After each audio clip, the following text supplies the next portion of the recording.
আকাশবাণী কলকাতা স্থানীয় সংবাদ পড়ছি সুস্মিতা সেন। প্রথমে বিশেষ বিশেষ খবর।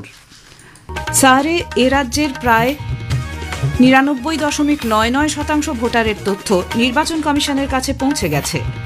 অসংগ্রহযোগ্য এনুমারেশন ফর্মের সংখ্যা ৫৮ লক্ষের কিছু বেশি। ফর্ম জমা দেবার সময়সীমা পেরিয়ে যাওয়ার পর নির্বাচন কমিশন আজ বিএলও অ্যাপে আরেকটি অপশন যোগ করেছে। ২০২৭-এর জনগণনায় জাতিভিত্তিক জনগণনাও অন্তর্ভুক্ত থাকবে বলে কেন্দ্র জানিয়েছে। এই প্রথম জনগণনা হবে ডিজিটালি। কলকাতা হাইকোর্ট ২০১৬ সালের ওয়েটিং লিস্টে নাম থাকা অথচ ২০২৫-এ বয়সসীমা পেরিয়ে যাওয়া কৃতকার্য প্রার্থীদের স্কুল সার্ভিস কমিশনের পরীক্ষায় ইন্টারভিউতে বসার সুযোগ দিতে নির্দেশ দিয়েছে। বেশ কিছু সরকারি প্রকল্পের উদ্বোধন করতে প্রধানমন্ত্রী নরেন্দ্র মোদী আগামী ২০শে ডিসেম্বর এ রাজ্যে আসছেন। বিশ্ব ফুটবলের মহাতারকা লিওনেল মেসির আজ রাতে কলকাতা আগমনকে কেন্দ্র করে ফুটবল মহলে তুমুল উদ্দীপনা। আসছি বিস্তারিত খবরে। ভোটার তালিকায় বিশেষ নিবিড় সংশোধনী এসআইআর এর এনিউমারেশন পর্বের শেষে ৫৮ লক্ষের বেশি ফর্ম অসংগ্রহযোগ্য বা আনকালেক্টেবল হিসেবে চিহ্নিত করা হয়েছে। এদিন দুপুর ১২টা পর্যন্ত রাজ্য জুড়ে ৫৮,১৭,৮৫১টি এনিউমারেশন ফর্ম অসংগ্রহ হিসেবে চিহ্নিত হয়েছে। কমিশনের নির্দেশ অনুযায়ী এই সমস্ত ভোটারের নাম খসড়া ভোটার তালিকা থেকে প্রাথমিকভাবে বাদ যাবে। নির্বাচন কমিশন জানিয়েছে, এসআইআর পর্বে এখন পর্যন্ত ৯২.৪১% ভোটারের এনিউমারেশন ফর্ম ডিজিটাইজ করা হয়েছে। তাদের দেওয়া পরিসংখ্যান অনুযায়ী রাজ্যের মোট ৭,৬৬,৮৬,৪৫৮ জন ভোটারের মধ্যে ৭,৬,৯৮,৬৪৯ জনের ফর্ম ইতোমধ্যেই ডিজিটাইজ করা হয়েছে। সব মিলিয়ে রাজ্যের প্রায় ৯৯.৯৯% ভোটারের তথ্য কমিশনের হাতে পৌঁছে গিয়েছে। এই কর্মসূচিতে রাজ্যের বেশিরভাগ জেলাই ভালো অগ্রগতি দেখিয়েছে। পূর্ব মেদিনীপুর, বাঁকুড়া, মুর্শিদাবাদ, নদিয়া, বীরভূম, দক্ষিণ দিনাজপুরের মতো জেলাগুলিতে ডিজিটাইজ ফর্মের হার ৯৩ থেকে ৯৬% মধ্যে। তবে উদ্বেগের বিষয় কলকাতা মহানগর। উত্তর কলকাতায় মাত্র ৭৪.০৭% এবং দক্ষিণ কলকাতায় ৭৬.১৭% ফর্ম ডিজিটাইজ হয়েছে। তুলনায় জেলা, শহর ও গ্রামাঞ্চল এই তালিকায় অনেকটাই এগিয়ে। হাওড়া, পশ্চিম বর্ধমান, কলকাতা ও তার আশপাশের শহরাঞ্চলে তুলনামূলকভাবে গতি কম। নির্বাচন কমিশনের অভ্যন্তরীণ সূত্রে জানা গেছে, এই অঞ্চলগুলিতে ফর্ম সংগ্রহে নাগরিক অসহযোগিতা, পরিকাঠামোগত সমস্যা এবং প্রযুক্তিগত জটিলতার সম্মুখীন হতে হয়েছে। রাজ্যে এসআইআর প্রক্রিয়ায় ২০০২ সালের ভোটার তালিকায় প্রোজেনি ম্যাপিং বা পিতামাতা বা সম্পর্কিত নামের ভিত্তিতে নতুন ভোটার চিহ্নিতকরণের ক্ষেত্রে বিপুল অসঙ্গতি ধরা পড়েছে। এসআইআর এর প্রথম পর্যায়ে শেষ হলেও জমা পড়া ফর্ম ক্রস চেক বা বারবার খতিয়ে দেখার কাজ চালিয়ে যাচ্ছে নির্বাচন কমিশন। সেই প্রক্রিয়ায় এই লজিক্যাল ডিসক্রিপেন্সি বা যৌক্তিক অসঙ্গতির তথ্য মিলেছে বলে রাজ্যের মুখ্য নির্বাচনী আধিকারিকের দপ্তর সূত্রে জানা গিয়েছে। এসআইআর প্রক্রিয়ায় এনিউমারেশন ফর্ম জমা দেওয়ার সময় শেষ হয়ে যাওয়ার পর নির্বাচন কমিশন আজ বিএলও অ্যাপে সিমিলার ফটো ইলেক্টর ভেরিফিকেশন নামে একাদশ অপশন যোগ করেছে। একই রকমের ছবি থাকা ভোটারের তথ্য মিলিয়ে দেখার জন্য এই অপশন ব্যবহার করা যেতে পারে। স্কুল সার্ভিস কমিশনের নতুন পরীক্ষার ইন্টারভিউতে বসার সুযোগ দিতে নির্দেশ দিয়েছে। বিচারপতি অমৃতা সিনহা আজ তার নির্দেশে জানান, এই প্রার্থীদের ইন্টারভিউ নিয়ে ফলাফল মুখবন্ধ খামে আদালতে জমা দিতে হবে। ইন্টারভিউয়ের ভিডিওগ্রাফি করা হবে কিনা তা নিয়ে সিদ্ধান্ত নেবে স্কুল সার্ভিস কমিশন। উল্লেখ্য, সুপ্রিম কোর্ট ২৬,০০০ চাকরি বাতিল করে যোগ্য প্রার্থীদের পরীক্ষায় বসতে দেওয়ার নির্দেশ দিয়েছিল। লিখিত পরীক্ষার পর নথি যাচাইয়ের সময় বয়স বেশি বলে ইন্টারভিউ থেকে বাদ দেওয়া হয় একাধিক প্রার্থীকে। ২০১৬ সালেও এরা দুর্নীতির কারণে চাকরি থেকে বঞ্চিত হয়েছিলেন, তবে নাম ছিল ওয়েটিং লিস্টে। এরপরই তারা হাইকোর্টের দ্বারস্থ হন। বিচারপতি সিনহা প্রত্যেকের ইন্টারভিউ নেওয়ার নির্দেশ দিয়েছেন। ইউনিয়ন পাবলিক সার্ভিস কমিশন কেন্দ্রীয় সরকারি চাকরির পরীক্ষায় অংশগ্রহণকারী বিশেষভাবে সক্ষম প্রার্থীদের নিজেদের পছন্দমতো পরীক্ষা কেন্দ্রেই পরীক্ষা দেওয়ার ব্যবস্থা করবে। আসন সংখ্যা না থাকলেও প্রয়োজনে অতিরিক্ত আসনের ব্যবস্থাও করা হবে, যাতে একজনও বিশেষভাবে সক্ষম আবেদনকারী তার পছন্দের কেন্দ্রে পরীক্ষা দেওয়ার সুযোগ থেকে বঞ্চিত না হন। ইউপিএসসির চেয়ারম্যান ড অজয় কুমার জানিয়েছেন, গত ৫ বছরের কেন্দ্র সংক্রান্ত তথ্য বিশ্লেষণ করে দেখা গেছে, দিল্লি, কটক, পাটনা, লখনউ এর মতো কেন্দ্রে দ্রুত আসন পূর্ণ হয়ে যায়। এই প্রেক্ষিতে নতুন ব্যবস্থাটি চালু করা হয়েছে। স্থানীয় সংবাদ শুনছেন আকাশবাণী কলকাতা কেন্দ্র থেকে।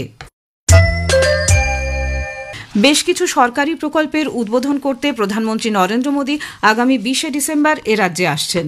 নদিয়ায় সরকারি প্রকল্পের উদ্বোধন ছাড়াও তাহেরপুরে তিনি জনসভা করবেন বলে বিজেপি সূত্রে জানা গেছে। আগামী বিধানসভা নির্বাচনের জন্য প্রধানমন্ত্রী এ রাজ্যে বেশ কয়েকটি জনসভা করার কর্মসূচি রয়েছে। সরকার জানিয়েছে দেশে রেল দুর্ঘটনা 90% হ্রাস পেয়েছে। রেলমন্ত্রী অশ্বিনী বৈষ্ণব বলেছেন 2004 থেকে 14 সালে রেল দুর্ঘটনার সংখ্যা ছিল 1711, 2024-25-এ তা কমে দাঁড়িয়েছে 31 এবং চলতি বছরে এই সংখ্যা এখনও পর্যন্ত 11। রাজ্যসভায় এক লিখিত জবাবে শ্রী বৈষ্ণব বলেন, যাত্রীদের নিরাপত্তা ও স্বাচ্ছন্দ্য প্রদানই ভারতীয় রেলের সর্বোচ্চ অগ্রাধিকার। তিনি বলেন, কুয়াশাঘন এলাকায় দুর্ঘটনা রুখতে জিপিএস ভিত্তিক ফগ সেফটি ডিভাইস লোকো পাইলটদের দেওয়া হচ্ছে। এদিকে রাজ্যসভায় বিজেপি সাংসদ শ্রমিক ভট্টাচার্যের প্রশ্নের জবাবে রেলমন্ত্রী বলেছেন, অমৃত ভারত স্টেশন প্রকল্পের অধীনে পশ্চিমবঙ্গে সন্তোষজনক গতিতে কাজ এগোচ্ছে। এখনও পর্যন্ত আড়া, বরাভূম, হলদিয়া, জয়চণ্ডী পাহাড়, কল্যাণী, ঘোষপাড়া, কামাখ্যাগুড়ি, পানাগড়, সিউড়ি ও তমলুক স্টেশনে কাজ শুরু হয়েছে। আরও 6টি স্টেশনের কাজ চূড়ান্ত পর্যায়ে রয়েছে। নতুন শ্রম আইন চালু হওয়ার পর শ্রমিকদের অধিকার রক্ষায় ইস্টার্ন কোলফিল্ডস লিমিটেড ইসিএল তাদের মোট 45,453 জন কর্মচারীকে 307 কোটি টাকার বকেয়া বেতন ইতোমধ্যেই দিয়ে দিয়েছে। আসানসোলের deputy chief labour commissioner K C. Sahu জানিয়েছেন, গত 10 তারিখ একটি বৈঠকে সমস্ত বকেয়া বেতন দুদিনের মধ্যে দিয়ে দেওয়ার সিদ্ধান্ত নেওয়া হয়।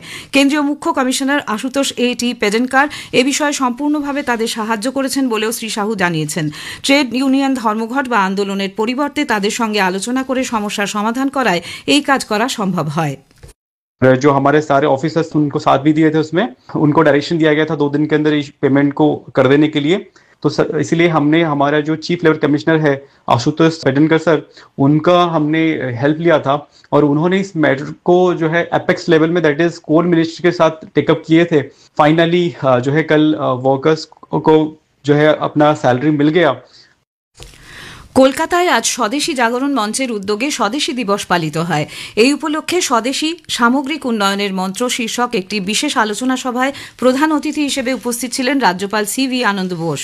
এই অনুষ্ঠানের মাধ্যমে বিদেশি পণ্য বর্জন করে স্বদেশী পণ্য গ্রহণ করতে অর্থনৈতিক সচেতনতার বার্তা দেওয়া হয়েছে। পার্ক সার্কাস ময়দানে 2 মাস ধরে সার্কাস চলার অনুমতি পুরসভা কেন দিয়েছে, এই প্রশ্ন তুলে কলকাতা হাইকোর্টে একটি জনস্বার্থ মামলা করা হয়েছে। এর আগে দূষণের যুক্তিতে কলকাতা বইমেলা পার্ক সার্কাস ময়দানে করার পরিকল্পনা আদালত খারিজ করে দেয়। কলকাতা হাইকোর্টের ভারপ্রাপ্ত প্রধান বিচারপতি সুজয় পাল এবং বিচারপতি পার্থসারথী সেনের ডিভিশন বেঞ্চ মামলাকারীদের হলফনামা পেশ করার নির্দেশ দিয়ে আগামী বুধবার এর শুনানি হবে বলে জানিয়েছেন।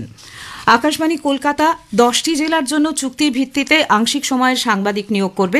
জেলাগুলি হল বীরভূম, আলিপুরদুয়ার, পশ্চিম বর্ধমান, দার্জিলিং, দক্ষিণ দিনাজপুর, ঝাড়গ্রাম, কালিম্পং, হুগলি, পূর্ব মেদিনীপুর এবং কলকাতা।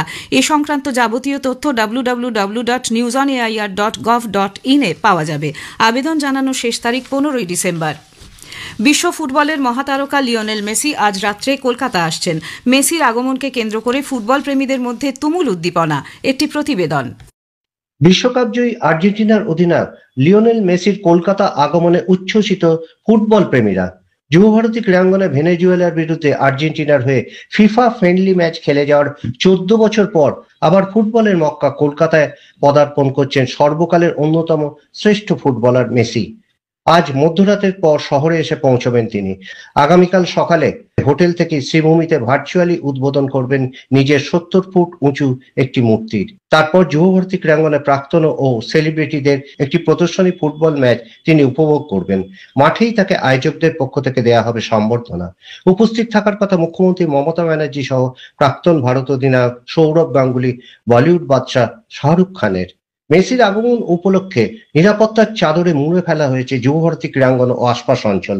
পুলিশের পক্ষ থেকে টিফো ও ব্যানার নিয়ে দর্শকদের মাঠে ঢোকা নিষিদ্ধ করা হয়েছে। বিশ্বকাপ ফুটবলের কয়েক মাস আগেই ফুটবলের আইকন মেসিকে চাক্ষুষ দেখার জন্য প্রহর গুনছে শহর কলকাতা। অরিজিৎ দত্ত, আকাশবাণী সংবাদ, কলকাতা। শেষ করার আগে স্থানীয় সংবাদের বিশেষ কিছু অংশ আরেকবার। এসআইআর এ রাজ্যের প্রায় 99.99% ভোটারের তথ্য নির্বাচন কমিশনের কাছে পৌঁছে গেছে। অসংগ্রহযোগ্য এনুমারেশন ফর্মের সংখ্যা 58 লক্ষের কিছু বেশি। স্থানীয় সংবাদ শেষ হলো। এর পরের খবর 8টা বেজে 10 মিনিটে খেলার খবর।